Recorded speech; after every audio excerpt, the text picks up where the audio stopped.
નવસારીના ધારાગીરીમાં બે બાળકોની હત્યાનો આરોપ થોડા દિવસ પહેલા બે બાળકોના મળ્યા હતા મૃતદેહ પરિવારજનોએ બાળકોની હત્યાનો લગાવ્યો આરોપ બાળકોના પિતાએ પૂર્વ પત્ની અને તેના પ્રેમી પર લગાવ્યો આરોપ પત્ની અને પ્રેમીએ હત્યા કરી હોવાનો પિતાનો આરોપ પરિવારજનોએ જિલ્લા કલેક્ટરને આપ્યું આવેદનપત્ર આરોપીઓ સામે હત્યાનો ગુનો નોંધી તપાસ કરવાની માંગ કરવામાં આવી છે તો નવસારીની આ ઘટના કે જ્યાં બાળકોની હત્યાના આરોપમાં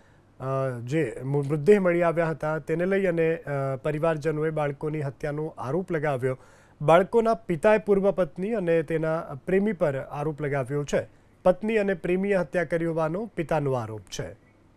આરોપીઓ સામે હત્યાનો ગુનો નોંધી તપાસ કરવાની માંગ કરવામાં આવી છે તો નવસારીની આ ઘટના કે જ્યાં બાળકોની હત્યાના આરોપમાં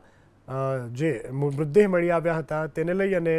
પરિવારજનોએ બાળકોની હત્યાનો આરોપ લગાવ્યો બાળકોના પિતાએ પૂર્વ પત્ની અને તેના પ્રેમી પર આરોપ લગાવ્યો છે પત્ની અને પ્રેમીએ હત્યા કરી હોવાનો પિતાનો આરોપ છે।